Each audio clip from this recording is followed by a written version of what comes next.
Aston Martin has history when it comes to squeezing ever larger engines into its smaller sporting GTs, and it goes back a lot further than this, the new V12 version of the current Vantage sports car. There were 3 V12 engine versions of the last Vantage, not counting the Roadsters and a few low volume specials, and before that there was the DB7 Vantage of 1999 and even the fire-breathing supercharged V8 powered Virage Vantage V600 before that. The modern Aston buyer clearly has a taste for big combustive fireworks delivered in smaller packages.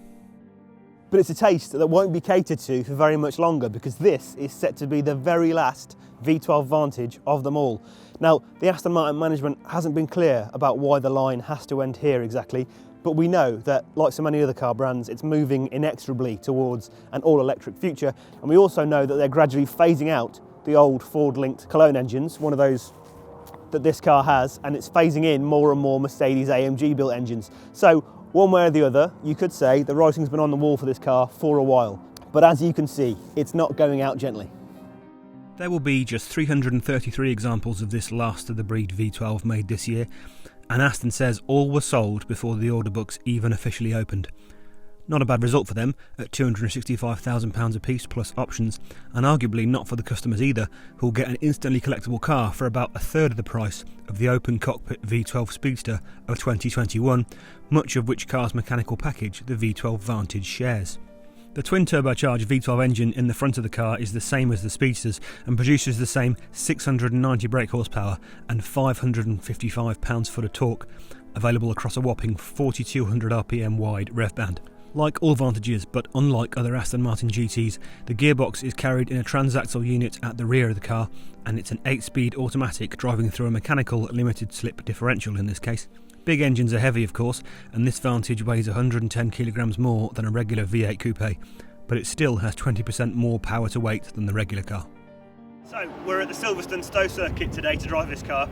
There are some of the development cars running because Aston Martin does a lot of development work here, and I can't tell you exactly what's running around the track now, but it's very loud and very fast, and it begins with a V, and it'll be on sale soon. So you can probably work it out for yourself. Anyway, more about this car. The V12 engine in this car isn't the only thing that's new about it, but you can certainly tell that it's there because there's this extra wide radiator grille with the chrome bars telling you all about it. You've also got an extra aggressive splitter at the front and a whole new lightweight front bumper. The bonnet is carbon fibre too and lightweight, so are the front wings, and in fact the front wings are wrapped around a wide body construction, so you've got wider axle tracks front and rear on this car than a standard Vantage has, 40mm wider, and the whole thing just looks a lot more aggressive because of it. Moving backwards, you've got 21-inch forged alloy wheels, lightweight, and they're around carbon ceramic brakes, which also save. And then as we go backwards, the lightweight panels become composite rather than carbon fibre. So you've got a composite rear bumper, you've got a composite boot lid, and you've got this very aggressive rear diffuser, which I think we've seen before on the F1 edition, and this rather noticeable rear wing.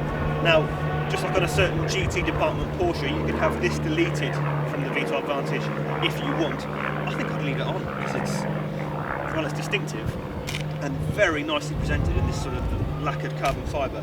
So underneath all this lightweight bodywork we were talking about, the Vantage's chassis has been stiffened quite a lot as well. There are new shear panels at the front and the back of the car that add rigidity, and if we open this boot lid, we'll find a strut brace across the 2 rear suspension towers, and that's adding strength as well. The car's suspension and its steering have been widely recalibrated as well. More on that in a minute. So this is the first V12 Vantage ever to come with turbochargers.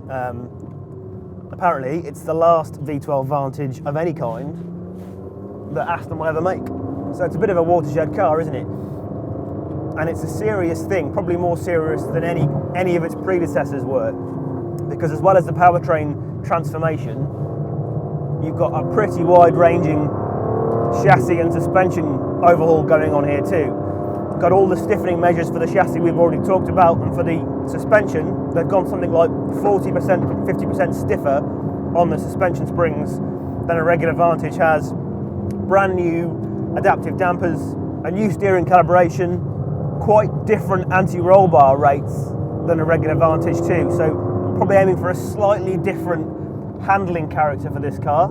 I would imagine something a bit more purposeful and agile and perhaps a bit less friendly and forgiving. We'll find out on that score. They clearly want this to feel like a proper bit of kit, a real track car, a proper serious salute to the V12 lineage. So I'm just going to drive it properly and quite quickly for a few laps to see what it's like in its intended role as a serious track car.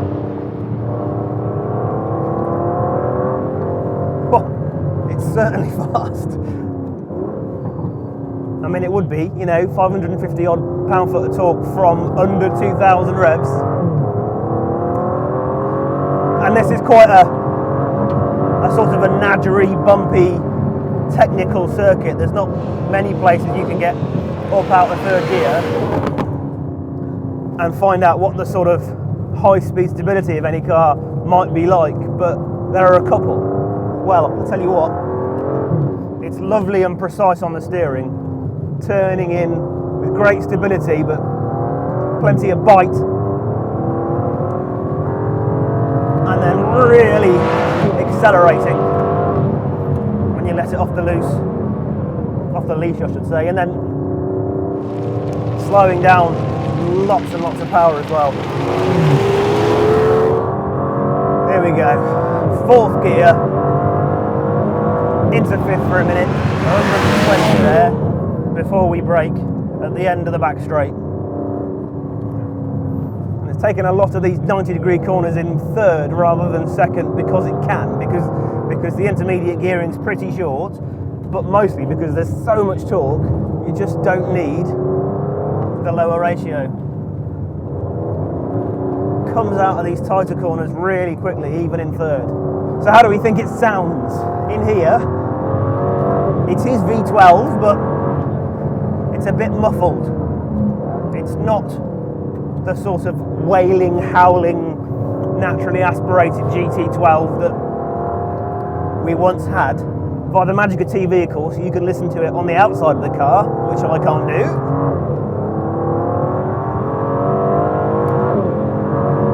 But it sounds pretty special to me. And it's fast. You wouldn't need it much quicker, I dare say.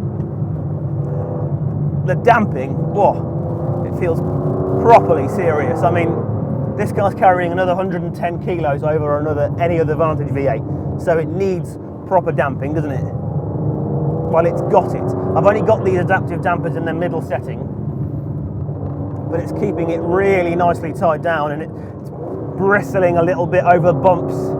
You can feel them as they hit the axles, but it gives you loads of confidence because you know the thing's just not going to start floating and heaving or pitching or running out of composure. So as well as the handling being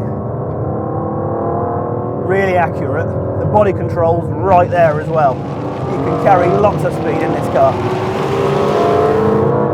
It will not take many prisoners on a track day if you happen to find yourself on one. You can really get into the brakes with loads of confidence. Right, I'm going to ratchet this ESP off and we'll use some of these tighter corners to explore the sort of wilder side of this car's handling temperament. Here's the long one at the bottom of the circuit. There you go. It's naughty. Well capable of throwing some shapes, but as I suspected, when it slides you want to be paying attention because it takes attitude pretty quickly. Not too bad there actually, but you want to be precise with the steering when you correct it. It's not like a DBS Superleggera, the sort of big laid back, continent crossing GT car. It's a challenge, but it is adjustable. It can be playful and a bit sort of old school. There it goes. Better bring your A game. I have to say I like that about it, because it's a step up, isn't it? It's a step up in performance, it's a step up in lap time and grip and all of that stuff, and it requires a step up from you, a real step up. Otherwise it'll catch you out. Oh, fun. I think it's better just when it's going fast. You know, when it's laser locked to those apices and it's dancing around a little bit behind you but not taking big attitudes. That's what this car's for. It's more serious than some of its predecessors. It's not the friendly old V12 that we used to know. And maybe that mechanical slippy diff is a bit out of its depth at times. I'm sensing here and there that it's just spinning an inside wheel, actually. I wonder why they couldn't use the E-diff on this car that other Vantages have. Perhaps it's a torque thing, because this car has a lot of it.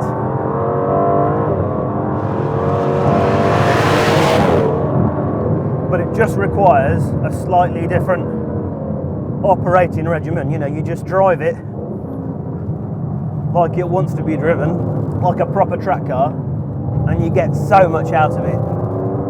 It's a good way, you know, a good way to say goodbye to a great series of cars, this. Not quite the one I was expecting, if I'm honest. Perhaps the one you might have been expecting from Tobias Merz, though, with his serious Mercedes-AMG hat on. It's a car to take seriously.